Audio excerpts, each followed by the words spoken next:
কোরআনে কারিমে আল্লাহ রাব্বুল আলামিন কিছু নারীদের দৃষ্টান্ত দিয়েছেন। তাদের একজন হলেন ফেরাউনের স্ত্রী আসিয়া, আরেকজন হলেন মারিয়াম ইমরাতে ইমরান ঈসা আলাইহিস সালামের মা।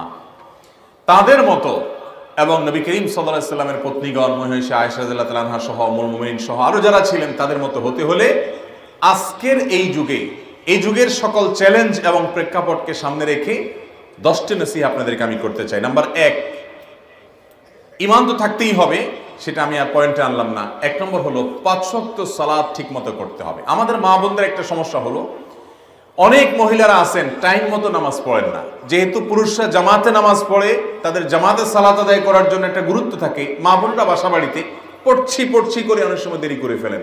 এবং একটা ভুল মাসআলা আমাদের দেশে মহিলাদের মধ্যে ছড়িয়ে আছে, সেটা হলো মহিলাদের সালাত হবে মসজিদে পুরুষের জামাতের পরে, আজানের আগে তারা নামাজ পড়তে পারবে না, পুরুষদের জামাতের আগে পড়তে পারবে না। এরকম একটা ভুল ধারণার কারণে অনেক মহিলারা অপেক্ষা করে, দেরি করে। নামাজকে দেরি করতে করতে অনেক সময় দেখা যায়, বিশেষ করে গৃহস্থলী কাজকাম করতে করতে, জোহরের সালাত আদায় করতে করতে 2টা, 2:30, 3টা পর্যন্ত বেজে যায়। ঠিক না ঠিক? মা বোনরা ওয়াক্ত মতো এবং সময় হওয়ার সাথে সাথে দেরি না করে সালাত আদায় করবেন। মসজিদে জামাত হলো কি হলো না আপনাদের দেখার দরকার নাই, আজান হলো কি হলো না সেটা দেখার দরকার নাই, দেখবেন ওয়াক্ত হয়েছে কিনা, টাইম হয়েছে কিনা। টাইম হয়ে গেছে, সালাত আদায় করে ফেলেন। সালাতের ক্ষেত্রে মা বোনদের আরেকটা বিষয় হলো তাড়াহুড়ো করা, অস্থির হওয়া, খুব হুলস্থুল করে নামাজ পড়া। যার নামাজ যত ধীরে হয় সে তত ভালো নামাজি, সে তত ভালো মুত্তাকি এবং পরহেজগার মানুষ। সেজন্য মা বোনদেরকে আমি বিশেষভাবে বলবো, নামাজ হবে খুব ধীরে ধীরে, রুকু হবে অনেক লম্বা সময় নিয়ে, সুবহান রাব্বিয়াল আযীম খুব ধীরে ধীরে নিবেদন করেন, সুবহান রাব্বিয়াল আলা খুব আস্তে আস্তে পড়েন। এভাবে প্রত্যেকটা রুকুনকে খুব ধীর স্থিরতার সাথে কাজ করেন, ইনশাআল্লাহ আপনার মূল কাজটা ঠিক হয়ে যাবে। যার নামাজ ঠিক, ইসলামের তার মূল কাজটা ঠিক হয়ে যায়। as-salatu ইমাদুদ্দিন, ইসলামের মূল স্তম্ভ খুঁটি হলো নামাজ। যার নামাজেরই ঠিকঠাক নাই, তার ইসলামের অন্য কোনো কিছু ঠিক নাই। এই জন্য মা বোনদেরকে বিশেষ করে আমি বলতে চাই, 5 ওয়াক্ত নামাজ প্রথমত ওয়াক্ত মতো সময় হলে আদায় করবেন। সব কিছু বাদ দিয়ে, আপনি চুলোয় রান্না উঠাইছেন, আপনার চুলোয় ভাত আছে, তরকারি আছে, চুলা কমিয়ে হলেও ওয়াক্ত হয়ে গেছে, সালাত আদায় করে নেন।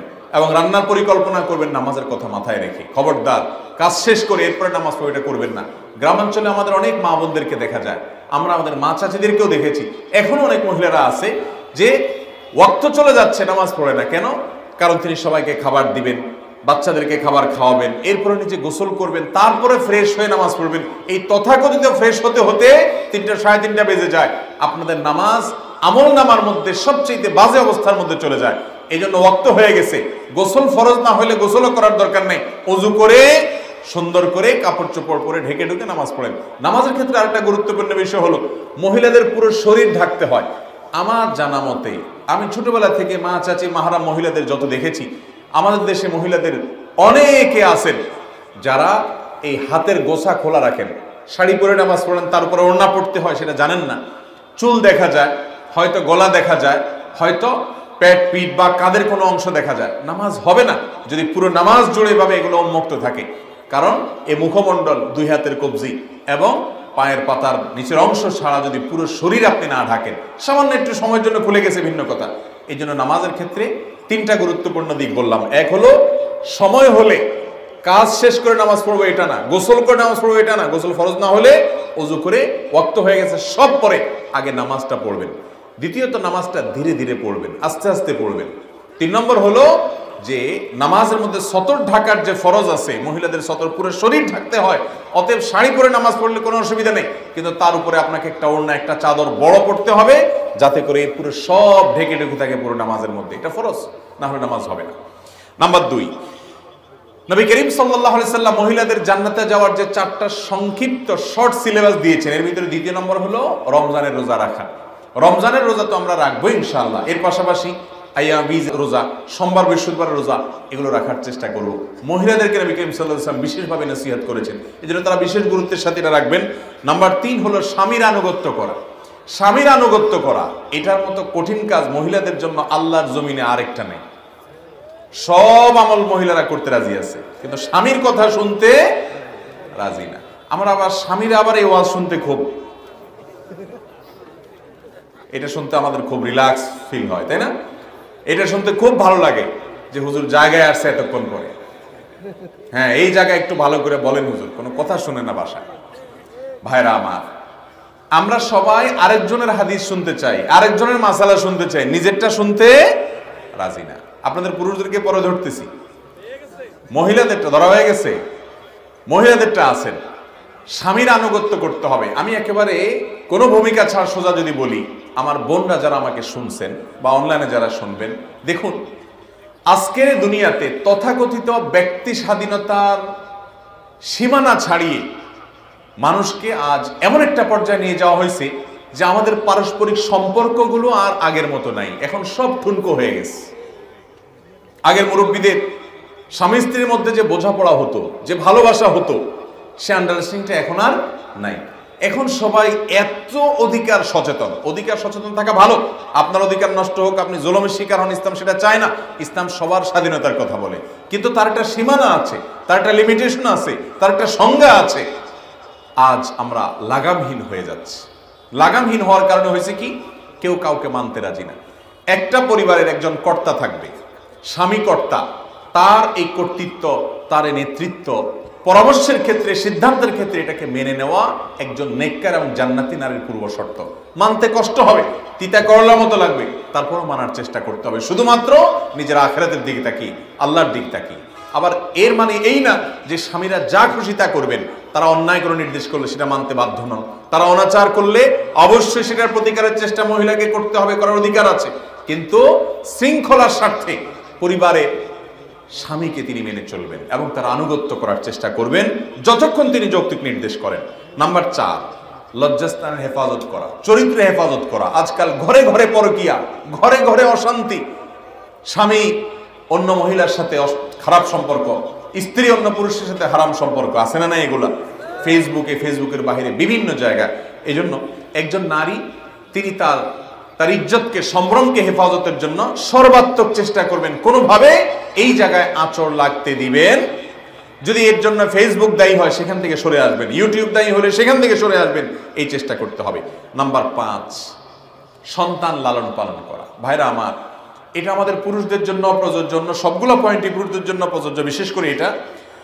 সন্তান লালন পালন করার ক্ষেত্রে যদি আপনি আপনার সন্তানকে আল্লাহমুখী করে যান, আখিরাতমুখী করে যান, আল্লাহর সাথে পরিচয় করে দিয়ে যান, কোরআনের সাথে পরিচয় করে দিয়ে যান, নামাজি বানায় যান, দিনদার এবং ভালো মানুষ বানায় যান, আপনি দুনিয়া থেকে একটা সওয়াবের গাছ লাগায় গেলেন। কারণ আপনি নিজে কতটা আমল করে যেতে পারবেন। 10 জন মানুষকে ওয়াজ করে, নসিহত করে মানুষ করে গেলেন, ওইটার চাইতে অনেক গুণ বেশি গুরুত্বপূর্ণ আপনার নিজের ছেলে মেয়েকে যদি নামাজি বানান, দিনদার বানান, মুত্তাকি বানান, ইমানদার পরেজগার বানান, আল্লাহর সাথে পরিচয় করায় দেন। কারণ এই বাচ্চা যত নেক আমল করবে, যত দোয়া করবে, আপনি কবরে যাওয়ার পরও আপনার আমল নামে তার সব উপকারিতা যে লেখা হতে থাকবে ইনশাআল্লাহ। এই জন্য মা বোনরা, বিশেষ করে সন্তান আপনাদের কাছে বেশি থাকে, তাদেরকে আল্লাহর সাথে পরিচয় করার। আজকাল আমাদের মা বোনরা দুনিয়াবি শিক্ষা শিক্ষিত করার জন্য পাগল করা হয়ে যান, করান সেগুলা, কিন্তু তাদেরকে দিন শিখান, আল্লাহর সাথে পরিচিত করান, নামাজে অভ্যস্ত করান, কোরআনটা সহি করে পড়া শিখান এবং আল্লাহ এবং আল্লাহ রাসূলের আনুগত্য শিখান, দিনের প্র্যাকটিস বাসার মধ্যে করেন। তাহলে আপনি একজন দিনদার, নেককার, মুত্তাকি মহিলা হতে পারবেন। নাম্বার 6, নেয়ামতের শুকর আদায় করেন। নবী করিম সাল্লাল্লাহু আলাইহি সাল্লাম বলেছেন, মা বোনদের জাহান্নামে যাওয়ার সবচেয়ে বেশি কারণ হলো নাশুকুরি। এই নাশুকুরি অনেক পুরুষও বেশি করে, কোনো কোনো ক্ষেত্রে মহিলার চাইতে কোনো পুরুষ বেশি করে, কিন্তু মহিলাদের মধ্যে এই রোগ সম্পর্কে নবী করিম সাল্লাল্লাহু আলাইহি ওয়াসাল্লাম সতর্ক করেছেন। স্বামী অনেক কিছু করেছে, একটু চুল থেকে নুন বেশকম হয়েছে, সব অস্বীকার করে বসছে, এই রোগ আছে না নাই? অতএব আল্লাহ শুকর আদায় করতে হবে, বিশেষ করে দাম্পত্য জীবনে। এটা আমাদের পুরুষদের জন্য জরুরি, টনিকের মতো। দাম্পত্য জীবনের শান্তির জন্য নেয়ামতের শুকর আদায় করার কোনো বিকল্প নাই। যে অবস্থায় আছে আলহামদুলিল্লাহ, আমার চাইতে বহু খারাপ অবস্থায় মানুষ আছে না নাই? অতএব সর্বাবস্থায় আল্লাহ শুকর আদায় করার জন্য একটা বড় মন লাগে, বিশাল হৃদয় লাগে যে আলহামদুলিল্লাহ আমাদের কিছু নাই, এটাতে আমরা আল্লাহ শুকর আদায় করি। মুসলমানের তো দুনিয়ার সব না, সব আখিরাতে কোন রকম দিন পার করা। অতএব শুকর আদায় করতে হবে নেয়ামতের। 7 নম্বর হলো কোন প্রকার অভিশাপ, গাল মন্দ এগুলো করা যাবে না। অনেক মা বোন আছেন, বাচ্চা কাচ্চাকে, পুরুষদের মধ্যে এসব রোগ আছে, বাচ্চা কাচ্চাকে চুল থেকে নুন বেশকম হলেও গালিগালাজ শুরু করে দিল, বদদোয়া শুরু করে দিল, তুই ধ্বংস হ, তোর উপর আল্লাহর এটা পড়ুক সেটা পড়ুক, বদদোয়া দেয়া শুরু করে দেয়, স্বামীকে দেয়া শুরু করে দেয়, অন্যকে দেয়া শুরু করে দেয়। নবীজি সাল্লাল্লাহু আলাইহি ওয়াসাল্লাম মহিলাদের জাহান্নামে যাওয়ার প্রধান দুই কারণের যে উল্লেখ করেছেন তার একটা হলো এটা, অতিরিক্ত গজব দেওয়া। আল্লাহ সুবহানাহু ওয়া তাআলা ইরশাদ করেছেন, রুবামা ইয়াওয়াদ্দুল্লাযীনা কাফারু লাউ কানু মুসলিমিন, অর্থাৎ কাফেররা একটা সময় খুব আকাঙ্ক্ষা প্রকাশ করবে, আক্ষেপ করবে, হায় যদি তারা মুসলিম হতো। কখন এই আক্ষেপটা করবে কাফেররা? দুনিয়াতে তো আক্ষেপ করলে তো মুসলমানই হয়ে যেত, তাহলে আক্ষেপটা কখন করবে? রাইসুল মুফাসসিরিন আব্দুল্লাহ ইবনে আব্বাস রাদিয়াল্লাহু তাআলা আনহু তিনি সহ আরো বেশ অনেক মুফাসসিরদের মতে এখানে উদ্দেশ্য হলো জাহান্নামে নিক্ষেপ করার পর আক্ষেপ করে জাহান্নামীরা এই কথা বলবেন। জাহান্নামীদের মধ্যে দুই ধরনের লোক থাকবে, এক তো হলো অমুসলিম কাফেররা, আর দ্বিতীয়ত হলো মুসলমানদের মধ্যে যারা পাপিষ্ঠ এবং তাদের পাপ বা গুনাহের পরে তারা তওবা করেননি অথবা তাদের তওবা কবুল হয়নি, এরকম লোকেরা জাহান্নামে যাবে।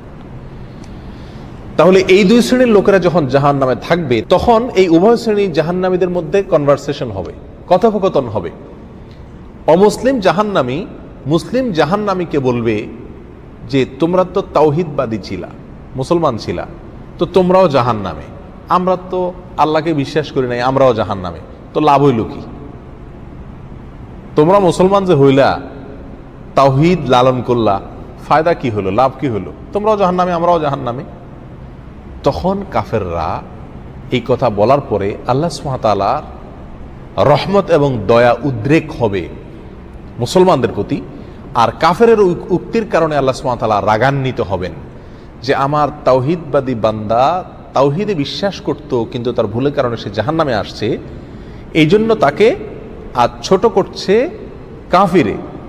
তখন আল্লাহ সুবহানাহু ওয়া তাআলা ওই মুসলমানকে, যে ব্যক্তি আগুনে পুড়ছে, জাহান্নামে পুড়ছে, শাস্তি ভোগ করছে, শুধুমাত্র কাফেরের এই উক্তির কারণে আল্লাহ তাআলা তাকে মাফ করে দিবেন।